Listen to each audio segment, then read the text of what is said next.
This video is sponsored by VESSI.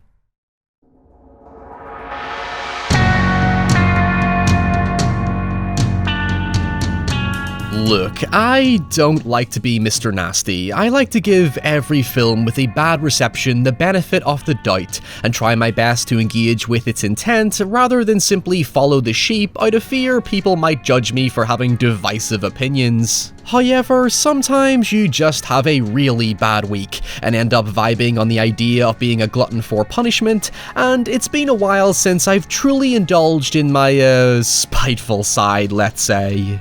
As someone with a deep admiration for the found footage subgenre and wanting to showcase the genuine creativity and technical skill required to pull it off effectively, sometimes we have to set an example by highlighting crude films that perpetuate the misconception that the genre is inherently cheap, lazy, and above all, a shallow gimmick. Let me regrettably introduce 2014's The Pyramid, an irritatingly insulting and slothful piece of found footage filmmaking that lacks any fragment of quality worth recommending, even if you're intentionally looking for a shamelessly bad film. I've said it before, but there's a fine line between a good film, a bad film, and a really boring film, as echoing the philosophy of Sam Raimi, at least a bad film can be fun, yet a boring film will forever just be boring.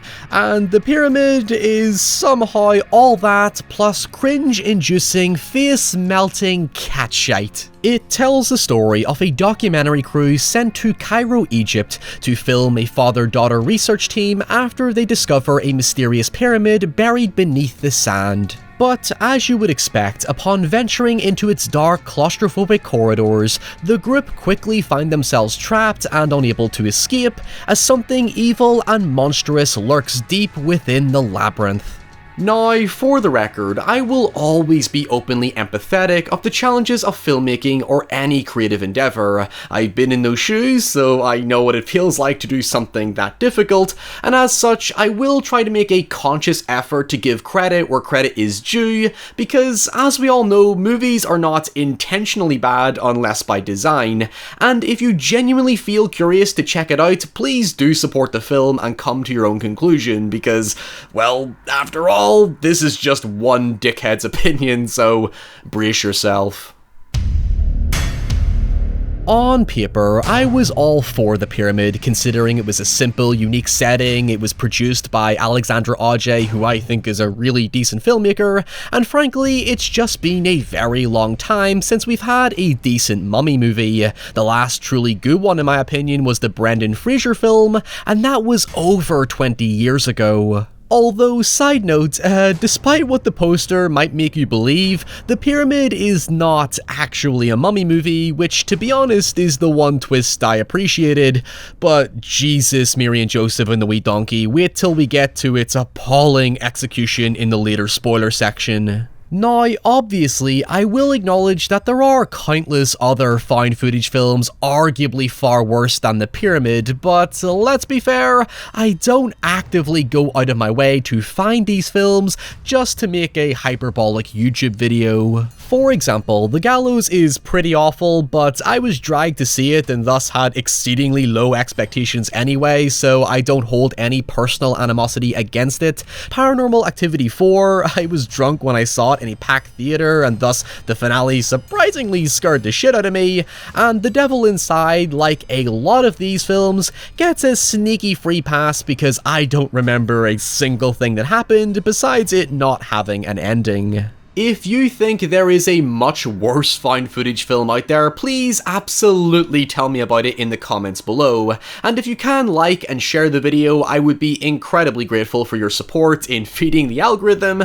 And just before we dive into The Pyramid, let me take a quick minute to thank this video's sponsor, VESSI.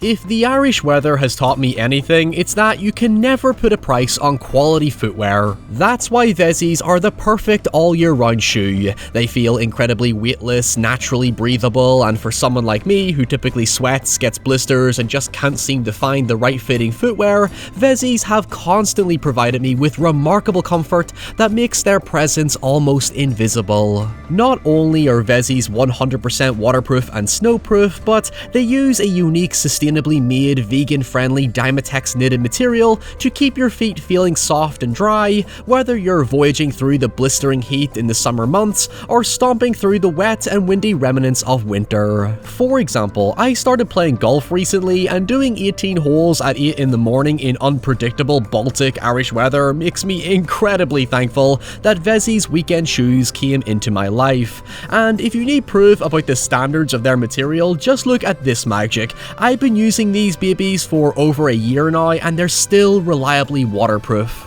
And heck, when it comes to muddy walks and exercise, I like to switch to VESSI's Everyday Move shoes because they provide a great cushion support for harsher terrain and more, strenuous movements, let's say. VESSIs have become the grand protectors of my sensitive feet, and so if you want to get a pair for yourself, simply click the link below and use my code HORRORHollinger to get $25 off your VESSI shoes. And now, back to the video.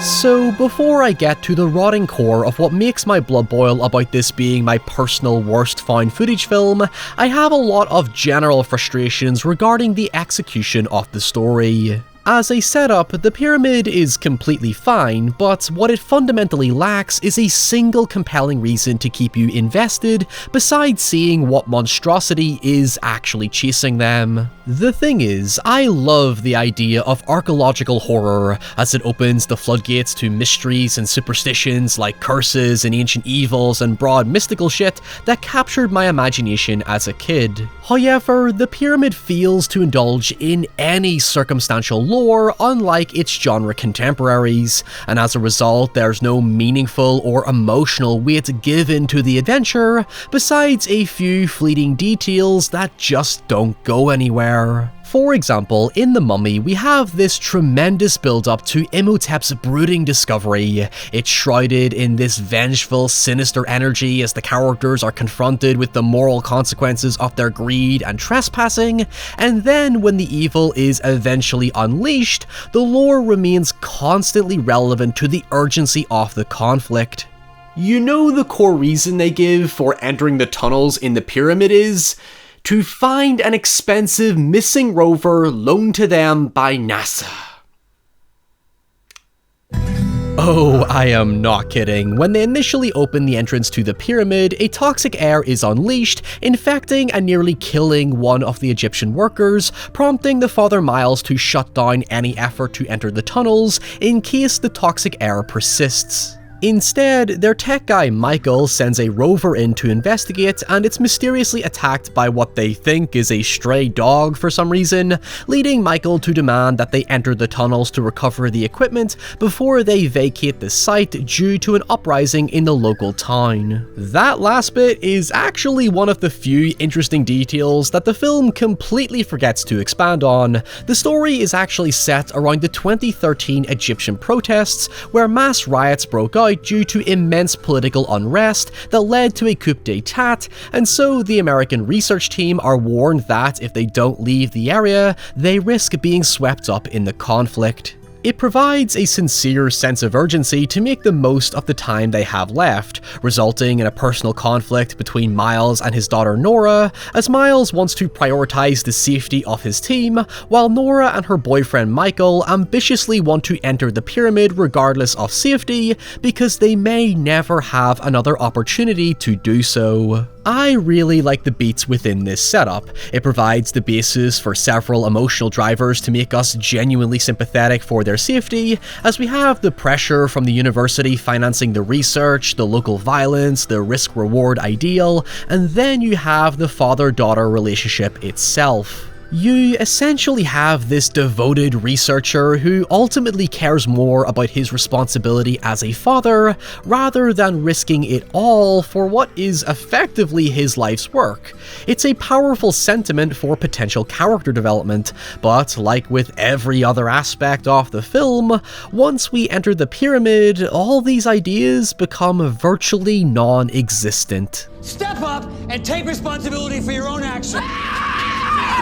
More so, it even makes a very loose effort to add a vague generational commentary as Miles is shown to disapprove of technological interference after Nora and Michael seemingly disrespect the need for old-school delicacy, compassion, and maturity when investigating culturally sacred places and artifacts. It's literally the exact same theme used in The Mummy. A bunch of ignorant people tamper with cultural traditions and eventually get their comeuppance, despite being warned by their resident expert. This idea of a morality play is then furthered by the documentary crew, establishing that their network specifically told them to contextualize the documentary around ancient alien-type conspiracy theories as opposed to rational, boring historical enquiry, which naturally Miles immediately shuts down in frustration and embarrassment, especially when his own daughter starts throwing around these types of theories. But I was inspired to apply it after an article that I read about SETI out of New Mexico. SETI? Search for Extraterrestrial Intelligence. Yeah, it's really easy to miss the fact that one of the major characters we're supposed to root for is an ancient aliens conspiracy theorist. But I guess I can say with thankfulness that the movie does not confirm her theories, as hilariously bonkers as that would have been. Hell, now that I say it, that would have given it at least something worth recommending. So, I'm sure by now there are a few comments pointing out that yes, this movie is basically the shallow bastard child of a more superior found footage film that released just a few months before called As Above, So Below. If I was to give some recommendation value to this video, I definitely give a thumbs up to that one in the same way I do Grave Encounters. I don't think it's particularly scary or unique, but it's a fun wee spooky catacombs horror that taps into superstitious beliefs and cultural legends and has a compelling cast of characters to make it a fairly thrilling watch. In fact, it even has its own father-daughter subplot that's really powerfully presented.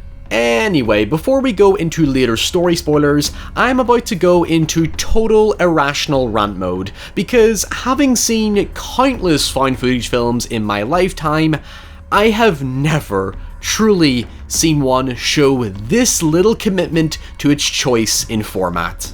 Simply put, the pyramid does not stick to its own rules. It inconsistently mixes between found footage and traditional cinematography without any indication to the viewer. At times, the film will just jarringly cut to random shots completely disconnected from the several found footage cameras established within the story, thus constantly pulling you out of the film because your attention is drawn to the filmmaking, which should always be invisible to the audience. One minute you will have the documentary crew capturing B-roll with some of that janky camera setup to add authenticity like it is truly raw footage, and then later on it will just randomly cut to fucking space. Look, you can absolutely make a fusion of both styles work. There are plenty of films that have done so, most famously Cannibal Holocaust, and I can see how it would work here. But the problem is that there's no stylistic separation between found footage and traditional cinematography, because it literally uses the exact same style of digital camera, nor does it justify a reason for implementing both styles other than to randomly change angle. It does nothing to add to the illusion or atmosphere. It isn't any more scary or claustrophobic, hell, it makes it less so, and I can't fathom as to why it would go out of its way to set up multiple found footage perspectives using headcams, much like the Blair Witch reboot, which you could say is a somewhat creative way to cheat the format to gain multiple angles, and yet still feel a need to insert random disconnected shots that do not inform what we're being shown. The one time that the indication between styles is clear is when the camera operator switches to night vision while hiding from the eventual threat that's been stalking them in a scene that mirrors the finale of Wreck. However, as it stands, it all comes off as desperately indecisive and insulting to the viewer. It clearly wants to capitalize on the found footage trend, but it's also painfully evident that it doesn't really want to be a found footage film. Seriously, if you cannot decide the one fundamental characteristic of your movie, that is the style, then how the hell is anything else going to work without consistent logic or rules? Again, fusing the two styles can work if you clearly distinguish them or better visualize how the flow ought to work to make it readable to an audience, but the thoughtless form it currently takes breaks the immersion because you lose all understanding of spatial or temporal logic. For example, there's a scene where it switches to traditional cinematography to show the camera operator, but it does it using handheld motion before switching to the operator's camera, and I'm just thinking to myself, why would you make a found footage film and then randomly insert another handheld camera that's completely external? All it does is leave me thinking, who the fuck is holding that camera? The movie literally creates its own problems by giving itself more work to do. And listen, don't pull that whole "it's meant to be jarring and disorientating because they're lost" bullshit that I would probably do if I was feeling generous, because whether you like it or not, there is a crucial concept in filmmaking and storytelling known as diegesis, and when that is broken, it's effectively the same as playing a video game and being pulled out of the immersion because of bugs and glitches. Bear with me here, but diegesis refers to the logic that exists within the story's world. So, in the case of the pyramid, the found footage cameras exist in that world and follow that world's logic. Sounds obvious, however, the film also conditions the cameras as the internal framing device for the story. In other words, what we're supposed to see is thus an objective perspective of the story's world. As such, any external source that exists outside that world, such as traditional cameras or dramatic music, which the film also uses, that exist to facilitate the storytelling, known as non-diegesis, either needs to be clearly communicated to the audience, this is what I meant by distinction in styles, or subconsciously implemented in a way that allows us to acknowledge its purpose without questioning it. So, in the case of Cannibal Holocaust, for example, we do not question the difference or get confused by the use of found footage and traditional cinematography because the movie is openly framed as external, while the internal story, the found footage, is established independently and sticks to the rules of its world, i.e., it only sees what it's allowed to see.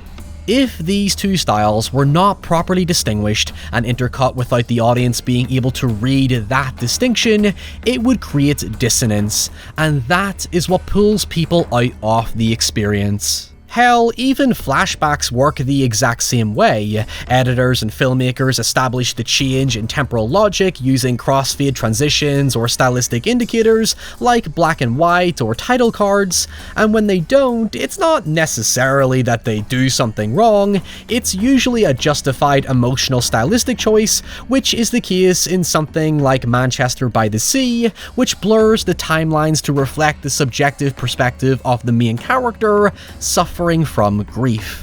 When you break down the stylistic choices of the pyramid, it simply works like this. Since we see it through the lens of found footage, the aim is to make it feel real and authentic, but then by adding non-diegetic music and shots, yes, in theory it's supposed to heighten the drama as an external source, but then it just contradicts the raw feeling of realism and authenticity.